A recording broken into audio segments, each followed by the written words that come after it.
Snow was already falling when the trucks came. 3 engines climbed the frozen road toward a forgotten farmhouse in Michigan's Upper Peninsula, cutting through the silence like a threat that had been waiting all winter. Inside that storm stood Hannah Miller, a young woman drowning in debt, defending the last piece of land her father ever protected, a hidden spring that never froze. What followed was not an accident, not a misunderstanding, but a carefully planned attack meant to break her, burn her out, and force her to surrender everything. Gunfire shattered the night. A German shepherd vanished into the snow like a ghost.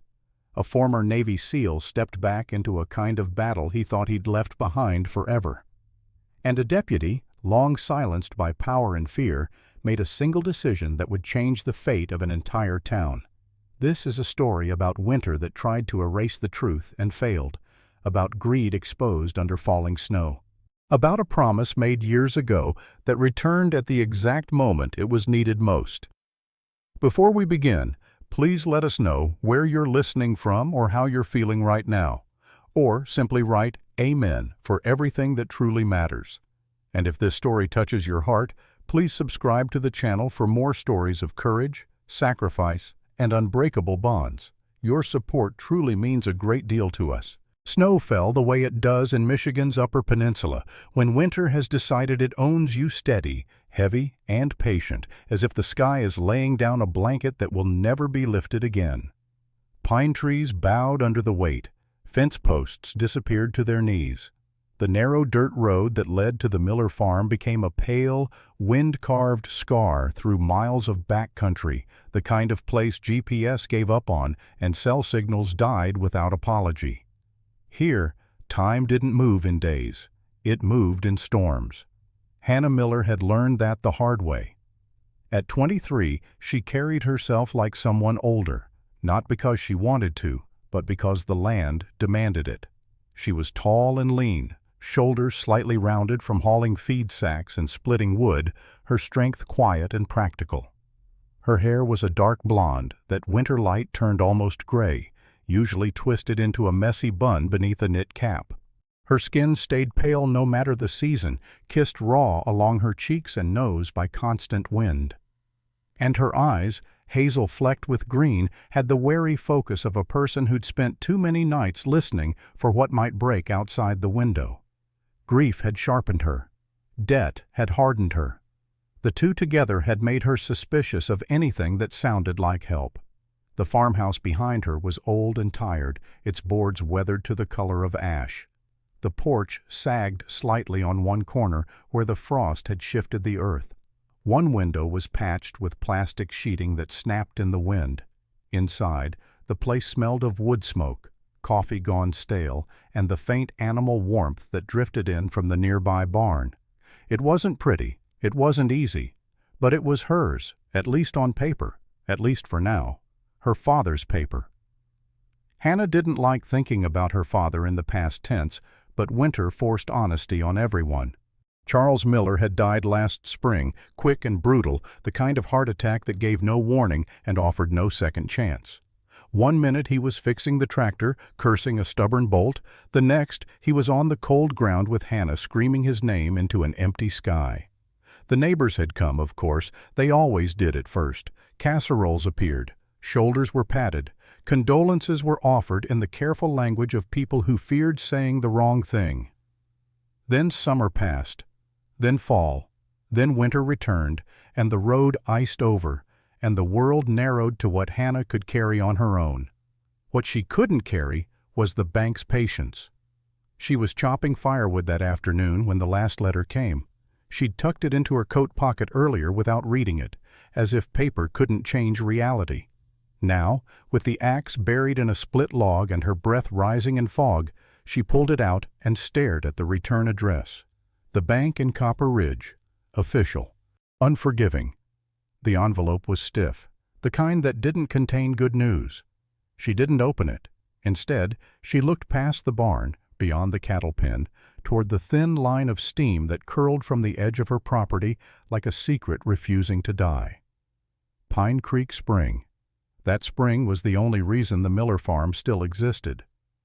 A thread of warm water ran beneath the frozen earth and surfaced near a cluster of stones at the bottom of a small slope. Even in the deepest cold, it never froze. It whispered and moved when everything else was locked solid. The cattle drank there. Hannah drew buckets from it when the pipes iced up. When the power flickered and the well pump sputtered, the spring kept going like a heartbeat under snow. And everyone in Copper Ridge knew it. They knew because water meant money, and money meant men like Logan Price. Hannah had met Logan Price only twice in person, but she could still remember the sensation of standing near him, the way warmth seemed to leave the room. Logan was 46 and wore his success like a tailored coat. He was tall, broad in the chest, with the kind of polished physique that came from private gyms and controlled diets, not hard work. His hair was light brown, always combed neatly back, never out of place. His face had a clean-shaven sharpness, a smooth confidence, as if he'd decided long ago he would never be caught looking anything but composed. Even his smile felt measured, practiced for boardrooms and camera flashes, a smile that didn't reach his pale blue eyes. Logan ran North Clear Bottling, a company that marketed pure, untouched wilderness water to cities hundreds of miles away. The label showed pine trees and a moose silhouette.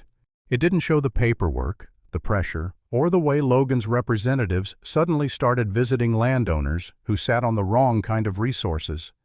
It didn't show the letters Hannah had burned or the phone calls she'd stopped answering. Because Logan didn't just want to buy the spring, he wanted to own it. Hannah swung the axe again. The log cracked open with a sound that echoed across the frozen field. She stacked the pieces with fast, efficient movements, her gloves stiff with frost. A gust of wind sent snow sliding off the barn roof in a soft avalanche. That was when she heard it. Not the wind, not the creak of wood, something deeper, an engine. At first, she thought it might be her imagination, a trick of the storm. But the sound grew louder, steady, deliberate, pushing through the hush like a slow animal breaking through brush. Hannah straightened, her spine tightening. No one came up this road in winter. The last time a vehicle had tried, it ended up half buried in a drift, abandoned until spring. The rumble climbed the hill anyway. Headlights appeared through the falling snow, two pale beams that cut across the gray afternoon. The vehicle moved like it was fighting the road inch by inch. Hannah felt her heart kick hard against her ribs. Her hands, still on the axe handle, went cold in a different way. The truck emerged fully, an older Dodge Ram, dark paint dulled by salt and age, fenders dented, tires packed with snow. It crawled into the yard and stopped near the barn, as if it had been there before, as if it knew where the ground was safest.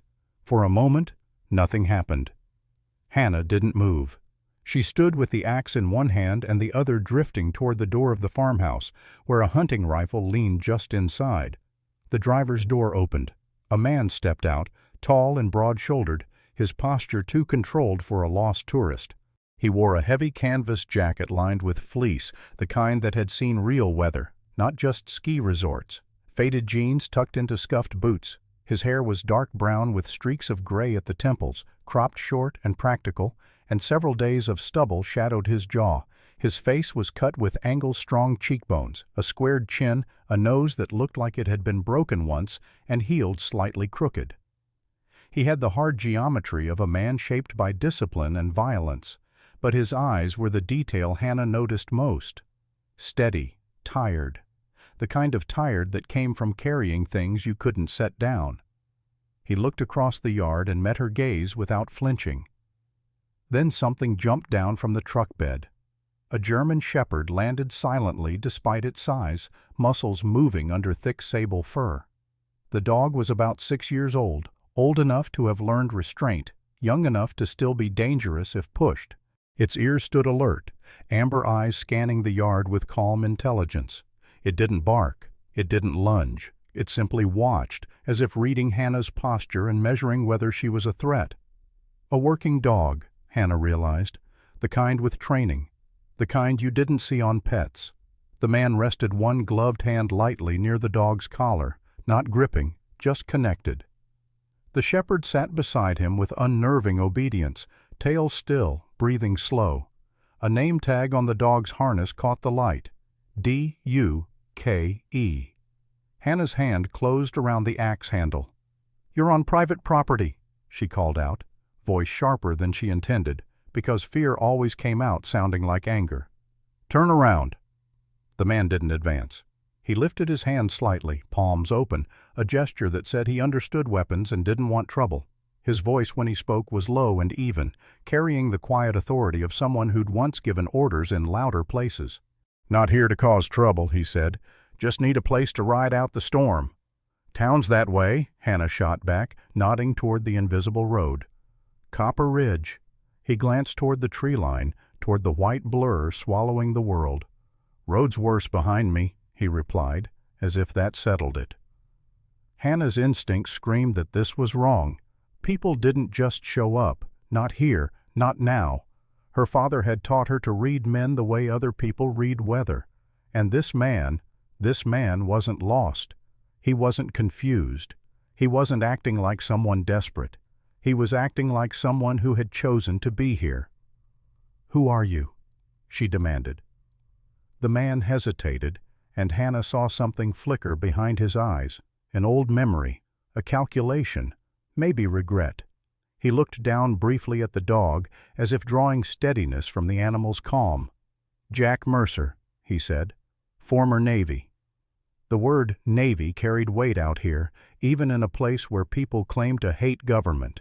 It meant training. It meant capability. It meant trouble could follow you like a shadow. Hannah tightened her grip on the axe. "And your dog?" "Duke," Jack answered. "K9, retired." The shepherd's ears twitched at his name, but the dog didn't move. It was disciplined in a way that made Hannah's skin prickle. Duke looked past her toward the house, then toward the barn, then toward the slope where Pine Creek Spring steamed faintly. The dog's gaze lingered there just a moment longer than it should have. Jack followed the dog's line of sight, and Hannah felt something inside her go taut, like wire. "What do you want?" she asked, quieter now, because the question had sharpened. Jack's face didn't change much, but his eyes softened in a way that looked almost painful. "Shelter," he said, "and time." "Time for what?" Jack didn't answer immediately. Snow gathered on his shoulders, melting where it touched the heat of his body. He looked like a man who had slept outdoors enough times that winter was just another environment to endure. Finally, he said, "To keep a promise." Hannah stared at him, sure she'd misheard. "A promise," she repeated, the word tasting strange. Jack's jaw flexed. "A long time ago," he added, as if that explained everything. The wind shifted, sending a curtain of snow between them. Duke rose smoothly to his feet and moved a half-step forward, not aggressive, protective. Jack held up one hand, and the dog stilled again. The control between them was quiet but absolute. Hannah's mind raced through possibilities. Debt collectors, Logan Price's men, some kind of con, or worse, someone here for the spring, trying a different angle. She remembered Logan's voice in her head, smooth as oil. "Sooner or later, you'll have to sell." She made a decision the way her father had taught her, not with trust, but with rules. "You're not coming inside," she said. "You stay by the barn. You keep your distance. If you step onto my porch, I call the sheriff." Jack nodded once, as if he'd expected that. "Understood. And if your dog comes near my cattle—" "He won't," Jack said, firm, and Hannah believed him without wanting to. Jack turned back to the truck and began unloading with efficient movements, a canvas tarp, a small folding shovel, a bedroll. He didn't ask permission again. He didn't argue.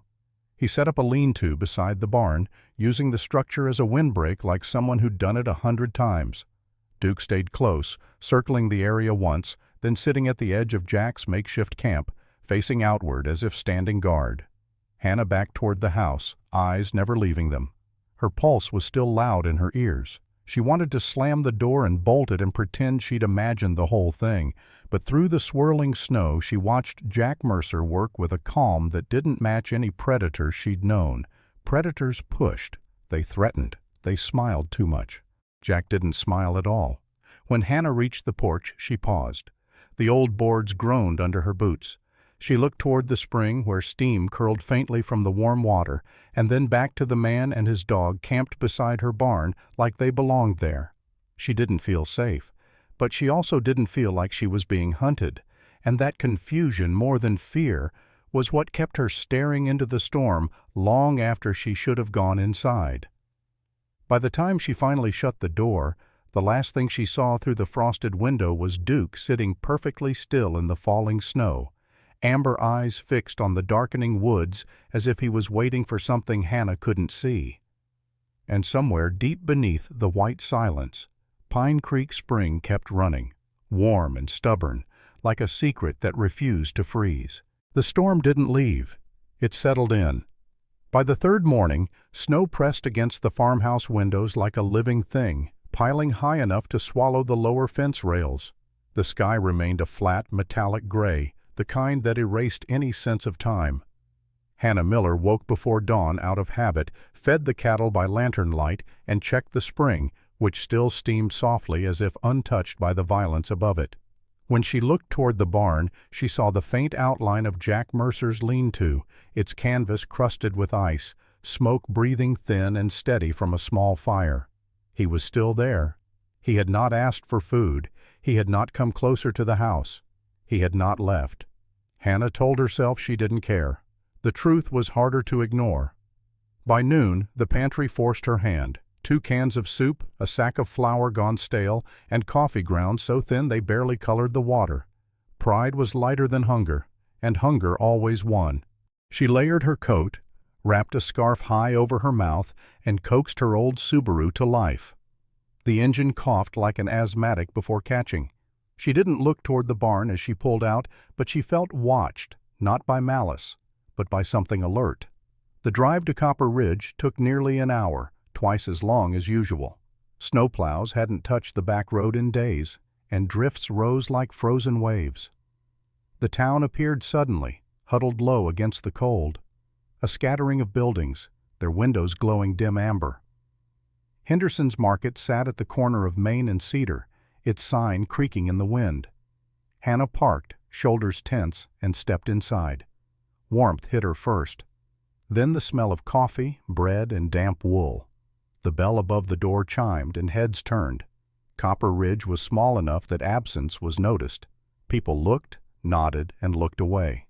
Behind the counter stood Marla Henderson, a woman in her late 50s with iron-gray hair pulled into a tight bun and skin browned by decades of work and weather. She was sturdy in a way that suggested endurance more than strength, her eyes kind but sharp. "Hannah Miller," Marla said with a half-smile. "Haven't seen you since before the freeze." "Road's been bad," Hannah replied, already moving down the aisle. She kept her list short: flour, salt, canned beans, coffee, and ammunition. 30 cartridges, the practical choice of people who didn't trust luck. She felt eyes on her as she loaded the basket. Copper Ridge had a way of watching without speaking. She felt him before she saw him. Logan Price stood near the coffee urn, black overcoat immaculate despite the weather, leather gloves folded neatly in one hand.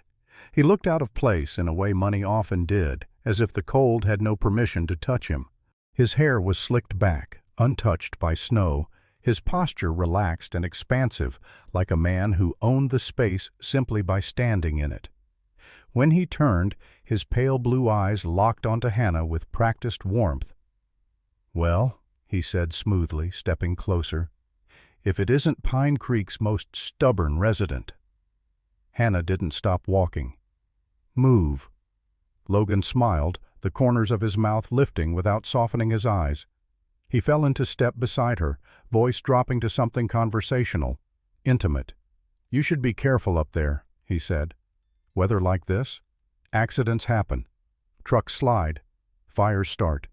People get hurt." Hannah's jaw tightened. She set her basket down hard on the counter. "Is that a threat?" Logan raised both hands, palms out, mock innocent. "Concern," he corrected. "Just concern.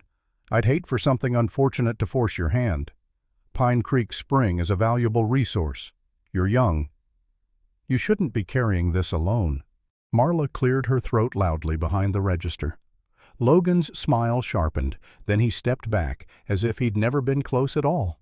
"Think about my offer," he said lightly. "Winter has a way of deciding things for us." Hannah paid in cash and left without looking back, the bell chiming too brightly behind her. She didn't go straight home. Instead, she crossed the street to the small brick building with the faded seal on the door. Copper Ridge Sheriff's Office. Inside, fluorescent lights hummed. A woman sat behind the front desk, uniform crisp, dark hair pulled into a low ponytail. She was Deputy Nora Briggs, 32, lean and athletic, with a runner's build and a face that carried equal parts resolve and restraint.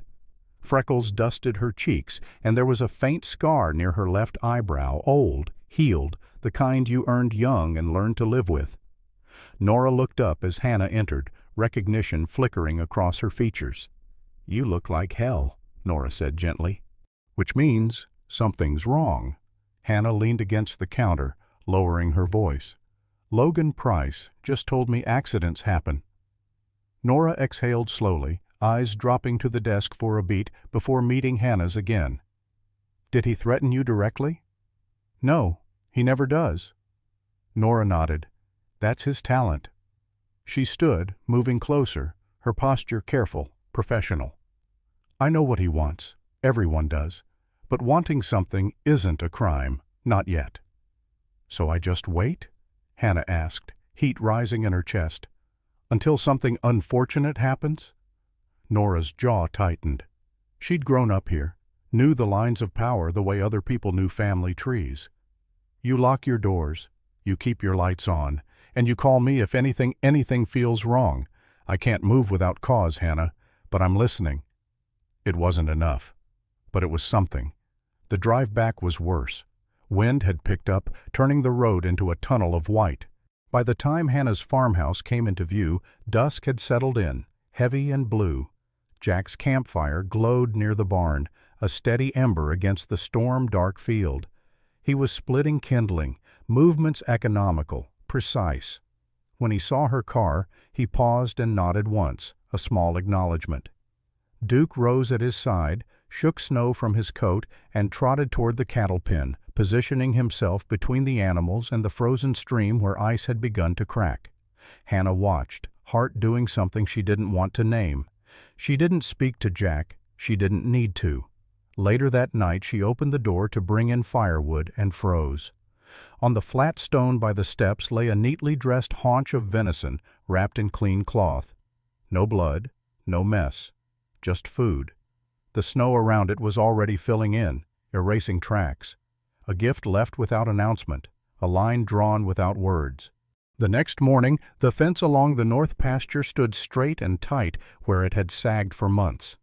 Posts reinforced. Wire pulled clean. Hannah stared at it with the hammer still in her hand, anger slipping into something quieter and more dangerous. Gratitude. Duke appeared at the edge of the yard, watching the tree line with unnerving focus. His ears flicked. His gaze tracked something Hannah couldn't see. Not fear. Anticipation. By nightfall the wind howled harder, and the storm pressed close, as if testing the land for weakness. Hannah sat by the window, rifle within reach, listening to the world strain. Somewhere beyond the barn, Jack Mercer stood watch beside his fire, a stranger who fixed what he never broke. Then, far off, almost lost beneath the wind, came the low, unmistakable rumble of engines, and Duke, calm until now, rose to his feet and growled. The wind changed after midnight. It wasn't louder at first, just sharper, cutting across the valley with a direction that made Duke lift his head from where he lay near the barn. The German shepherd's ears pricked forward, his body tensing in a way that spoke of training burned deep into muscle memory. A low growl rolled from his chest, controlled and deliberate, not fear, but warning. Jack Mercer was on his feet instantly. He moved with the reflexes of a man who had learned, the hard way, that hesitation got people killed. He slipped on his jacket, checked the perimeter with a quick sweep of his eyes, and rested a hand briefly on Duke's shoulder. The dog quieted but did not relax, amber eyes fixed on the dark beyond the tree line where snow whipped sideways through the night. Across the yard, light flared in the farmhouse window. Hannah had heard it too. She stood just inside the open barn door, lantern in one hand, the other wrapped tight around her rifle. Her face was pale in the yellow glow, eyes sharp and tired, jaw set with the kind of resolve that came when patience finally ran out. She'd lived with uncertainty for months, bank letters, Logan Price's veiled threats, storms that didn't seem to end. Jack Mercer was one mystery too many. "Enough," she said, her voice steady despite the tremor in her breath. "You don't get to camp on my land, fix my fences, leave food on my porch, and then act like I don't deserve the truth." Jack met her gaze without flinching.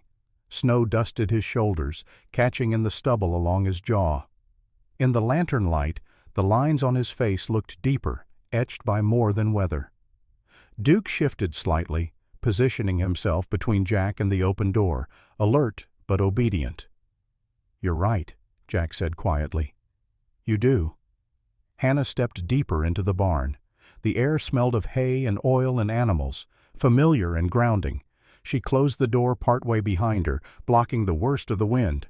"Start talking," she said. "Right now." Jack took a slow breath, as if bracing against something colder than the storm. He leaned back against a wooden post, the lantern casting hard shadows across his angular features. For a moment he looked far away back in a time Hannah couldn't see. 17 years ago, he began. I was 20, thought I was indestructible.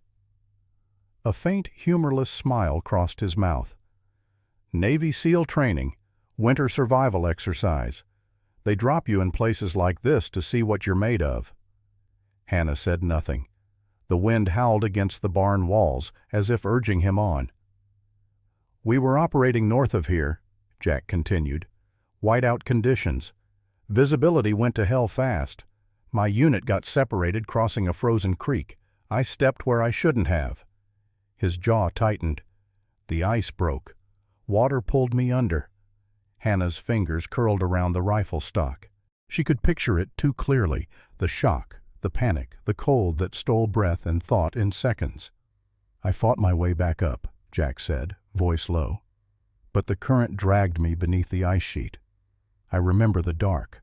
I remember thinking that was it. That training, medals, all of it. It didn't matter." Duke moved closer, lying down near Jack's boots, his presence solid and grounding.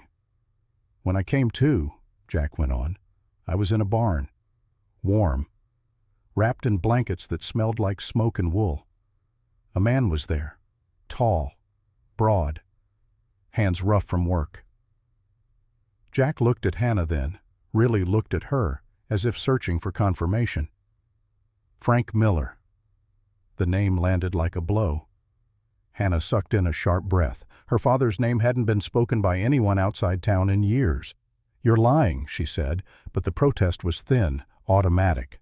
"I wish I were," Jack replied. "He pulled me out of that creek, carried me half dead through the storm, hid me out here for 3 days while the weather passed, fed me broth so hot it burned, never once asked who I was or what I owed him." Hannah's throat tightened. Memories surfaced unbidden. Her father coming in from the cold that winter, boots soaked, knuckles raw. A stranger's voice drifting from the barn. She'd been 6 then, old enough to remember shadows, but not details. "He told me the world didn't need to know everything to do the right thing," Jack said.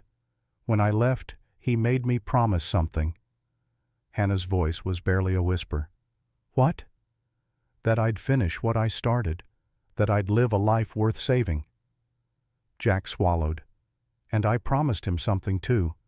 I told him if his family ever needed help, if his daughter ever stood alone, I'd come back."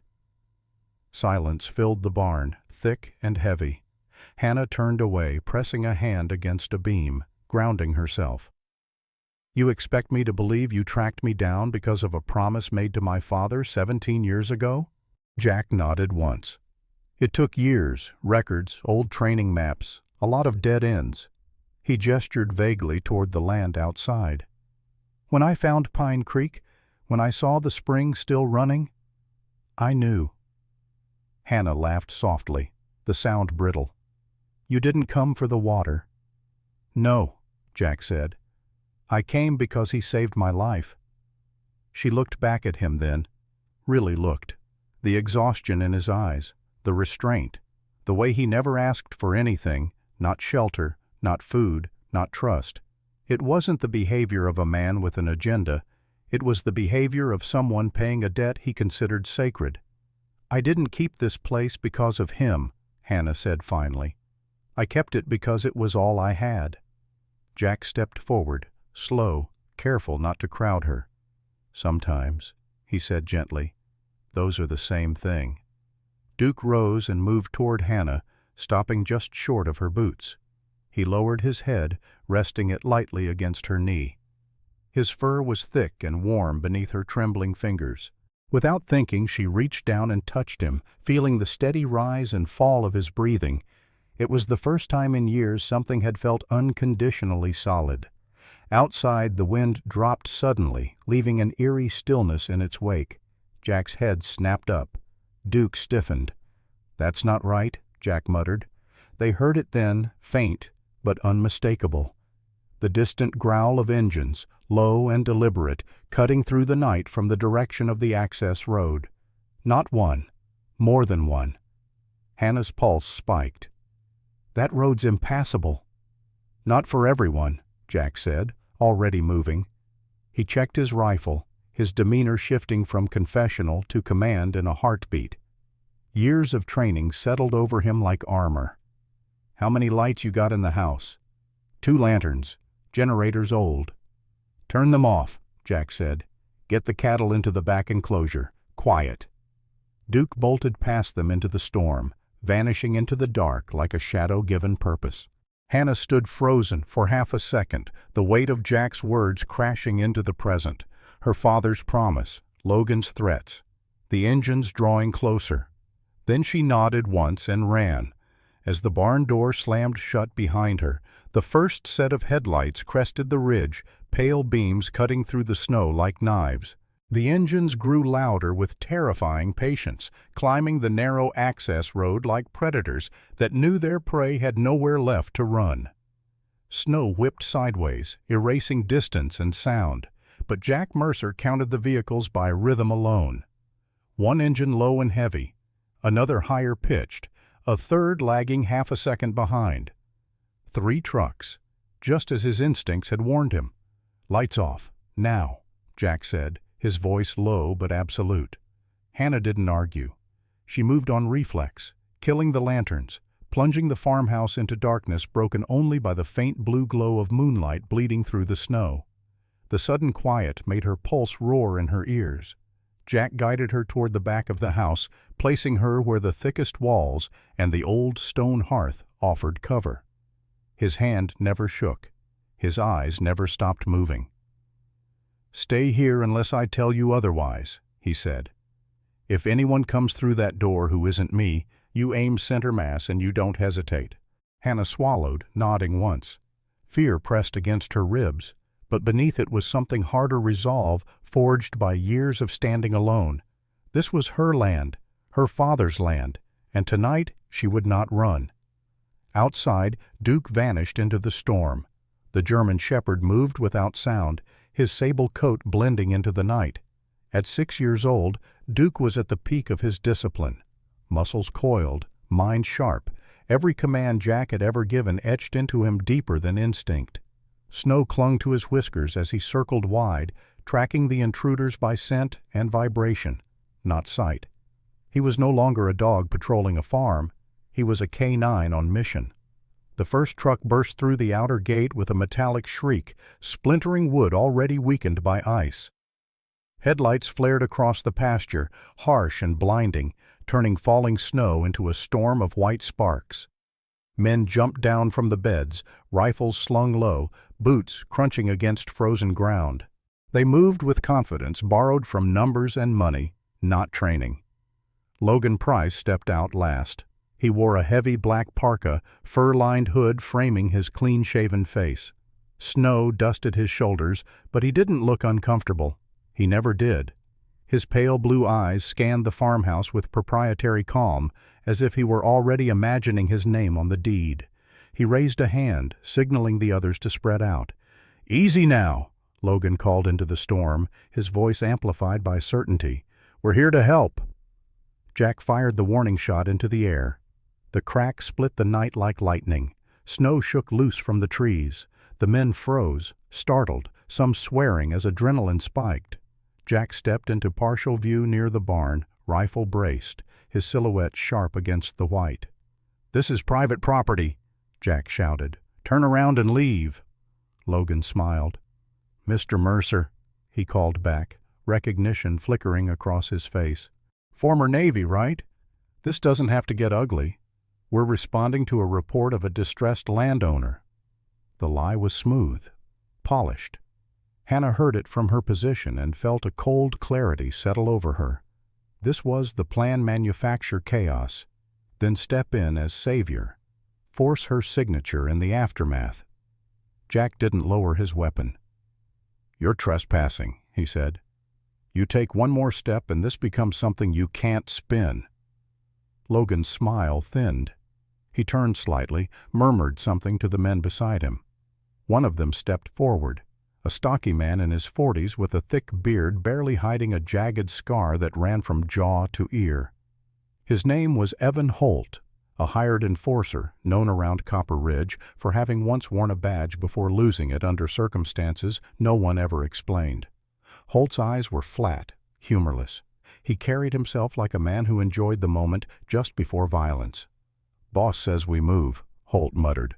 The first shot didn't come from Jack.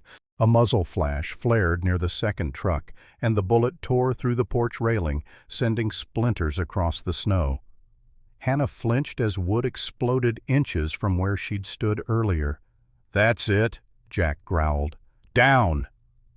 Gunfire erupted. The night became chaos, sharp cracks echoing off the hills, headlights swinging wildly as men shouted over the storm. Snow churned into mist beneath the impacts. Jack moved with brutal efficiency, firing in controlled bursts, not to kill, but to pin and disarm. Years of combat had taught him that mercy, applied correctly, ended fights faster than rage. Hannah crawled to the side window, heart hammering. She raised her rifle, hands trembling only for the first second. Then something shifted. Her father's voice echoed in memory breathe. "Aim. Don't rush." She fired, the recoil jarring her shoulder, and watched as the bullet shattered the front tire of the nearest truck. Steam hissed as rubber tore apart. One of the men stumbled, cursing, diving for cover. From the darkness, Duke struck. The German shepherd launched himself at a man sprinting toward the barn with a red jerry can sloshing against his leg. Duke hit him mid-stride, a blur of muscle and precision, knocking him hard into the snow. The can flew free. Duke's teeth snapped close, not lethal, but close enough to draw blood and terror. The man screamed and scrambled backward, abandoning the can as Duke stood over it, hackles raised, eyes blazing. "Good boy," Jack muttered, firing again to keep the others pinned. The firefight lasted minutes that felt like hours. Then, through the storm, new lights appeared, red and blue, cutting through the white like a lifeline. A cruiser clawed its way up the access road, tires spinning, engine screaming in protest. The vehicle slid to a stop near the shattered gate, and the driver's door flew open. Deputy Nora Briggs stepped out. She looked smaller than the men with rifles, her dark hair plastered to her face by snow, her uniform already soaked. But she stood her ground, shoulders squared, hand raised as her body cam blinked to life, a small red light glowing steadily on her chest. "Sheriff's Department!" she shouted. "Weapons down! Now!" Logan turned, disbelief flashing across his face. "What the hell are you doing here?" he barked. "This is a private operation." Nora's eyes locked onto him, sharp and unyielding. "I watched you breach private property," she said. "I watched your men fire first, and it's all on camera." She swept the scene with her gaze, the damaged fence, the armed men, Jack standing firm near the barn, Hannah visible in the window behind him, rifle still raised. Snow continued to fall, silent and relentless, settling over footprints and shell casings alike. Logan opened his mouth to argue, but the sound of sirens grew louder in the distance, backup drawn by the gunfire and Nora's call. The balance shifted. One by one the men lowered their weapons. Holt hesitated, eyes flicking to Logan, then to Duke standing alert beside the jerry can. Finally, he dropped his rifle into the snow. Jack didn't lower his weapon until the last gun hit the ground. As officers moved in, cuffing Logan and his men, Nora met Hannah's eyes through the broken porch railing. In that look was something unspoken validation, relief, and the quiet knowledge that the storm had chosen its witness tonight. But as Logan was dragged toward the cruiser, his gaze snapped back to Hannah, burning with the promise of unfinished business. "This isn't over," he hissed. Hannah held his stare, heart pounding, snow swirling around them like a curtain about to fall. Morning arrived without ceremony. The storm that had raged through the night seemed to have burned itself out, leaving behind a silence so complete it felt fragile. Snow lay across the valley in smooth, untouched drifts, the sky pale and washed clean. The Miller farmhouse stood as it always had, weathered, imperfect, stubbornly upright smoke rising straight from the chimney for the first time in days.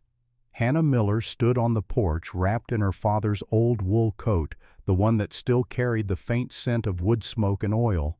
Her hair hung loose around her shoulders, tangled by sleep and wind, and her eyes followed the movement in the yard below. Patrol cars idled near the broken gate. Officers moved carefully across the snow, photographing damage, marking shell casings, speaking in low, professional tones. It all felt distant, as if it belonged to someone else's life. Logan Price sat in the back of a cruiser, his expensive coat rumpled, wrists cuffed in front of him. In daylight, stripped of confidence and control, he looked smaller, older. His pale blue eyes no longer measured the land with ownership, but flicked nervously between the officers. He said little. He didn't need to. The truth had already spoken. Deputy Nora Briggs stood near the hood of her vehicle, body cam still clipped to her uniform. She looked exhausted, dark circles beneath her eyes, hair pulled back hastily, but there was a steadiness in her posture Hannah hadn't seen before. When the senior deputy approached, Nora handed over her camera without hesitation, explaining calmly what it had captured. The footage from Jack's dashcam was already playing on a tablet nearby, grainy but undeniable. Logan's men breaching the gate, the first shot fired, the jerry can near the barn. Evidence didn't care about power. As Logan was led away, he turned his head once more toward the house, his gaze catching Hannah's. There was no threat left in it now, only bitterness. Hannah met his eyes without flinching. She felt no triumph, no satisfaction, only a quiet certainty that something long overdue had finally been named for what it was. By late morning the officers were gone. The yard looked scarred but peaceful, as if the land itself were exhaling. Hannah walked down to the barn, boots crunching softly. Jack Mercer stood near the fence, checking a post that had taken a bullet. He looked tired in the daylight, the lines around his eyes deeper, his movements slower but deliberate. Duke lay nearby, head resting on his paws, amber eyes half closed. A thin scratch marked the dog's shoulder, already scabbed, a reminder of how close the night had come to ending differently. Jack glanced up as Hannah approached. "You okay?" She nodded. "I think I am, for the first time in a long while." They worked in silence for a while, setting boards straight, re-stringing wire. It felt natural shared labor without the need for words. When the sun reached its highest point, Hannah poured coffee from a thermos and handed Jack a cup. Their fingers brushed briefly, a small human contact that carried more weight than either expected.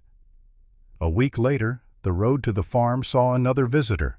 A gray state vehicle rolled carefully into the yard, stopping near the barn. A woman stepped out, compact and purposeful, her movements efficient even in the snow. Elaine Porter, mid-40s, wore a thick parka with the seal of the State Conservation Office stitched on the shoulder. Her hair, the color of wet chestnut, was cut short and practical.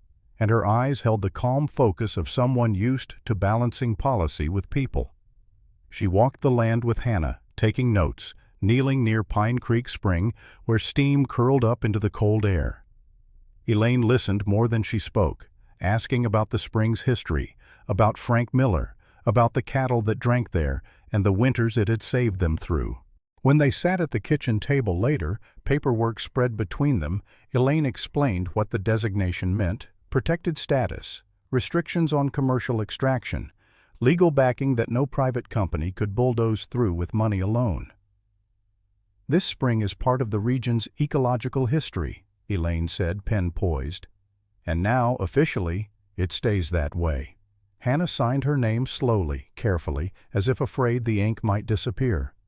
When she finished, she leaned back and laughed, a soft, disbelieving sound that surprised them both.